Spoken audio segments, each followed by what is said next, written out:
സംസ്ഥാന നേതൃത്വത്തിനെതിരെ ഹൈക്കമാൻഡിന് ശശി തരൂരിന്റെ പരാതി.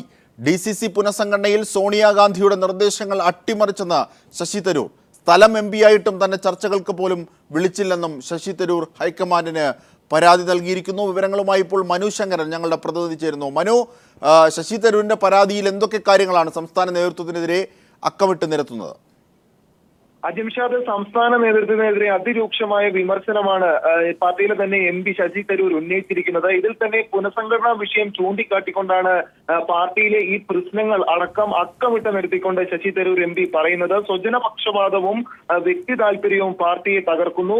നിലവിൽ കഴിഞ്ഞ ആഴ്ച പൂർത്തിയായ തിരുവനന്തപുരം DCC പുനഃസംഘടനാ സമ്മേളനം അടക്കം ചൂണ്ടിക്കാട്ടിക്കൊണ്ടാണ് ഈ പാർട്ടിക്കുള്ളിൽ നിലനിൽക്കുന്ന വ്യക്തി താല്പര്യങ്ങളും അധികാര ദുർവിനിയോഗം അടക്കം എന്ന് വളരെ വ്യക്തമായി വിശേഷിപ്പിച്ചുകൊണ്ട് ഹൈക്കമാൻഡിനോട് ശശി തരൂർ MP പരാതി പോഷിപ്പിച്ചിരിക്കുന്നത്.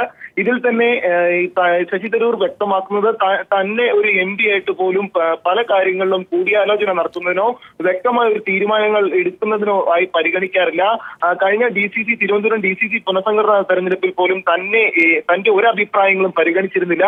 ഇതിൽ 92 പ്രതിനിധികളെ തെരഞ്ഞെടുക്കുന്ന സമയത്ത് ജില്ലാ സെക്രട്ടറിമാർ 3 പേരുടെ പേര് താൻ നിർദ്ദേശിച്ചിരുന്നു. എന്നാൽ ഇവരിൽ ആരെയും പരിഗണിക്കാൻ ഈ DCC ജില്ലാ നേതൃത്വം തന്നെ തയ്യാറായില്ലെന്നും ശശി തരൂർ MP ചൂണ്ടിക്കാട്ടുന്നുണ്ട്. നിലവിൽ കഴിഞ്ഞ ദിവസങ്ങളിൽ തന്നെ ആഭ്യന്തരമന്ത്രി രമേശ് ചെന്നിത്തല മുഖ്യമന്ത്രി പ്രത്യേകിച്ച് സംസ്ഥാന ഭരണ നേതൃത്വത്തിന്റെ പിഴവുകൾ ചൂണ്ടിക്കാട്ടിക്കൊണ്ട് കേന്ദ്ര നേതൃത്വത്തിന് കത്തയച്ചിരുന്നുവെങ്കിൽ ഇപ്പോൾ KPCCയുടെ തന്നെ നേതൃത്വത്തിനെതിരെയാണ് ശശി തരൂർ തിരിഞ്ഞിരിക്കുന്നത്. VM സുധീറിന്റെ പേരെടുത്തു പറയാതെ തന്നെ VM സുധീറിന്റെ പ്രത്യേകിച്ച് KPCC നേതൃത്വത്തിനെതിരെ ഒരു വലിയ പരാതിയാണ് ശശി തരൂർ MP ഉന്നയിച്ചിരിക്കുന്നത്. ഇതിൽ തന്നെ പറയുന്നത് സോണിയാഗാന്ധിയുടെ നിർദ്ദേശങ്ങൾ തന്നെ ഖണ്ഡിച്ചുകൊണ്ടാണ് പല പ്രവർത്തനങ്ങളും നടത്തുന്നത്. തെരഞ്ഞെടുപ്പ് പ്രവർത്തനങ്ങൾ പോലും ഇത്തരത്തിൽ നടപ്പാക്കുന്നു.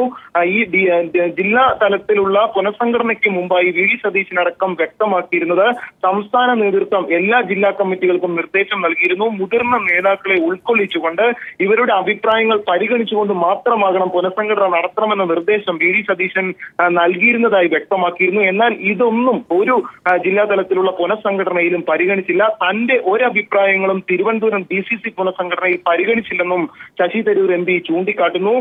ഒരഭിപ്രായവും പരിഗണിക്കാതെ ഒരു മീറ്റിംഗിനും തന്നെ ക്ഷണിച്ചിരുന്നില്ലെന്നും വലിയ പരാതിയും ശശി തരൂർ MP ഉന്നയിക്കുന്നുണ്ട്. എല്ലാം പാർട്ടിയിൽ തീരുമാനിക്കുന്നത് ചില പാർട്ടിയിലെ ഗ്രൂപ്പിസം തന്നെയാണ്. ഈ ഇത്തരത്തിലുള്ള ഗ്രൂപ്പിസത്തിന്റെ ചില വ്യക്തി അധിഷ്ഠിതമായ തീരുമാനങ്ങളാണ് പാർട്ടിക്കുള്ളിൽ ശങ്കരനാണ് വിവരങ്ങൾ നൽകിയത്. മുഖ്യമന്ത്രിക്കെതിരെ ആഭ്യന്തരമന്ത്രി ഹൈക്കമാൻഡിന് കത്തെഴുതി വിവാദമായതിന് പിന്നാലെ ശശി തരൂർ KPCCക്കെതിരെയും പരാതിയുമായി ഹൈക്കമാൻഡിന് കത്തെഴുതിയിരിക്കുന്നു. വിവരങ്ങളാണ്, വിശദാംശങ്ങളാണ് മനു ശങ്കരൻ ഞങ്ങളുടെ പ്രതിനിധി നൽകിയത്.